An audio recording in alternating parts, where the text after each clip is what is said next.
All right, welcome everyone. We are doing a short presentation about psychological services, online learning, and support. My name is Victoria Williams, and I'm the postdoctoral psychological intern. And with me is JJ Tin, the pre-doctoral psychological intern for the year of 2022-2021. Okay. Hi, so first let's start with talking about some of the services we provide here at the Health and Psych Services. On the mental health side, we provide individual therapy. So each new student, the first time you engage service with us, you receive 4 to 6 sessions in the first semester, and then every semester after that, you receive 2 to 4 sessions. So for individual therapy, if you're interested to receive that, you can email Diana at healthservices@cloviscollege.edu. The email is listed right here. So once you contact her, she'll send you an intake form for you to fill up, and then one of either myself, the intern, or the postdoc will contact you to schedule our first appointment. And so in the first appointment, it's a 15 to about 30 minutes appointment. We'll basically gather some basic information from you, brief you about the policies regarding receiving services with us, and then get an idea of what's the best referral, whether it's to individual therapy, to one of our group sessions, or is it a referral out to the community that will work best for whatever you are experiencing. Regarding group therapies and talk circles, we do provide a few different types of group therapy. One of the main one would be the Comfort and Chaos, which is a open group where you can come in and discuss about your adjustment issues maybe to college or any other thing that you're struggling with. So this is a little bit different from individual. You'll be with a group of other students instead. Other groups that we are providing includes a social skills group and a sex and intimacy group, which we'll discuss, which is fairly similar to Comfort and Chaos, but will be directed more towards topics regarding sex and intimacy. For the talking circle, we do have a justice and healing circle for both staff and students, but they are separated. So the staff has their own circles and the students have their own talking circle. This addresses the current sort of social issues regarding sort of racism, police brutality. So students will come together and sort of talk about it and facilitate it by psych services. We also handle virtual walk-ins. So at the end of this presentation, we'll give out our email contact for both myself and the postdoc. You can email us, and if we do have an opening, we can schedule to see you on the same day. So that's the virtual sort of walking session. But sometimes we do have scheduled clients and everything. We won't be able to do that, and we'll get back to you through email to set up a meeting later in the week or the following week. We also provide assessments, psychological evaluations, primarily helping you to evaluate for ADHD and receiving support services from from DSPS on campus. But we also do other forms of evaluations as well. Currently, we are trying to figure out the logistics of doing this. Most likely, it will require you to come on campus, and there will be a procedure for us to get you on campus to do that. And if you're interested in an evaluation, do the same thing. Just email Diana, and we'll follow up with you through email. We also provide consultation services. This is mainly targeted towards faculty and staff. And so anytime a faculty or staff has a student that they think require mental health services, they can contact us and discuss what kind of services we can provide to the student and if it's suitable or not. And the same thing, you can email us or email Diana to consult with one of us. All right.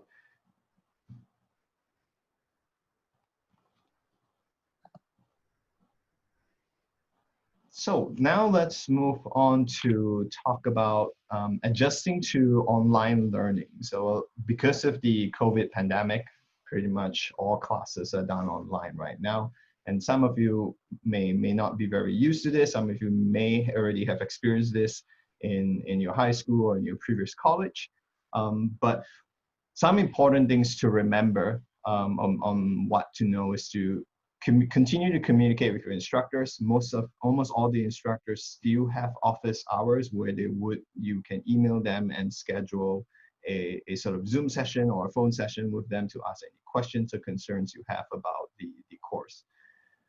Regarding that, you should also be very clear about the expectations, what kind of assignments you need to do, how are the online exams being taken, and all that kind of things. While you're home, it's important to sort of establish a working space. So when you get into that space, you can get into the right mindset. So don't work from your bed, because then your body will get confused, and then you might have sleeping issues, or you might have issues staying awake while you're working or studying. Utilize all your resources. We have a lot of academic support provided for you on campus. Reach out to the counselors, reach out to your academic counselors, and we have a network of people ready to support you, and each of them can refer you to the different departments that can provide you with what you need. While you're home, it's still important to engage in time management, set a schedule, follow that schedule, so you know when you're working, when you're studying, and when you're relaxing and taking a break. And while you're in class, it is of course important to continue to actively participate. It's of course tempting to just turn your video off and not necessarily pay attention to class, but you might not get as much out of that if you do that. So it's important to engage with the professor and your fellow students to get the most out of your online classes. All right, let's go to the next slide. So when you are engaged in testing, whether this is your midterm or your finals, it's important to create a testing environment, just like how you create sort of like a workstation for yourself. Make sure the environment is free of distractions. So inform any family members or anyone you're living with that for the next hour, maybe 2 hours, you are taking an exam. Put a sign on your door, turn off your phone, close any windows, especially if you're like facing a main street, close any internet browsers you may have open, and make sure that you have access to everything you need for the particular exam, whether that's books, maybe water, some snacks if you want to. And sometimes having some background music is good, so it can help sort of drown out any distractions you have in the house or around wherever you're living. Maybe you have a fidget spinner if that's what helps you stay focused on your task as well.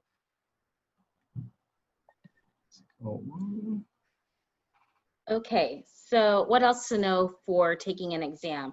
So it's good to know what are the expectations for the exam. So for example, when does it need to be completed by?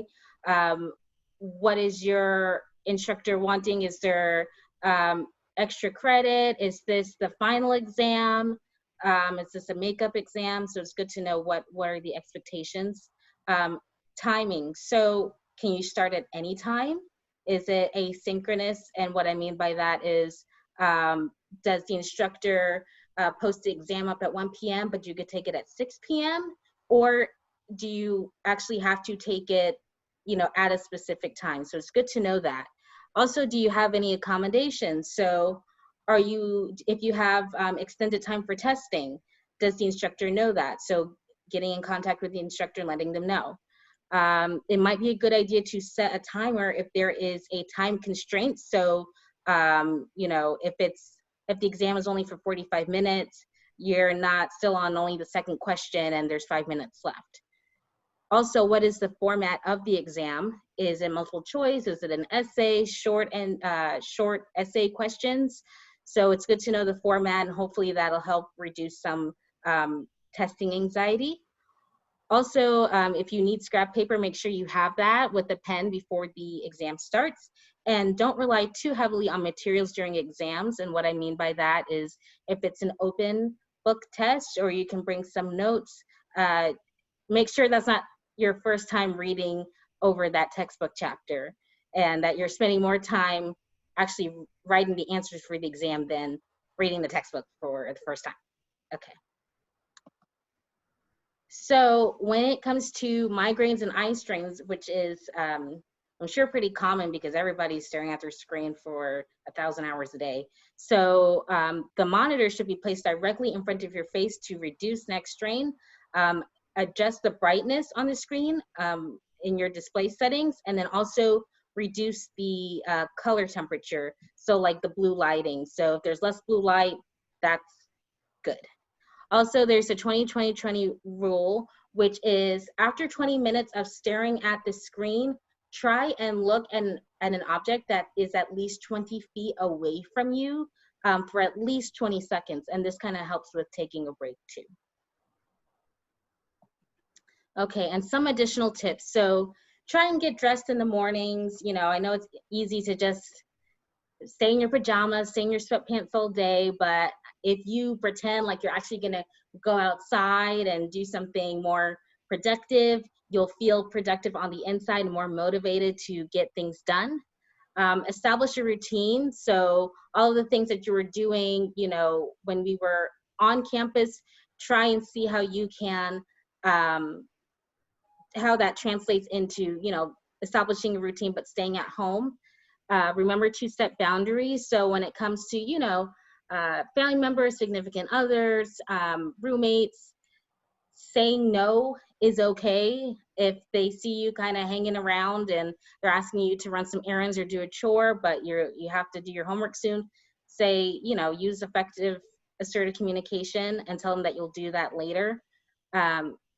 It's very important to practice self-care and to take breaks because you don't want to burn out already. And also just remember it's okay to feel anxious and stressed because everybody feels that way. And that's why psychological services is here if you're feeling that way too. Okay. All right, so thank you. If you have any additional questions on adjusting to online learning, about how to acquire psychological services, or if you just need mental health resources, please don't hesitate to contact either me or JJ or healthservices@cloviscollege.edu. Also, we have the crisis text line here at the bottom, so text home to 741-741. And we also have the National Suicide Prevention Lifeline number here too. And let me move this window so people can see. Okay, here, now you have the number 1-800-273-8255. Okay, awesome. All right, well, thank you for listening to this presentation, and we are looking forward to meeting you.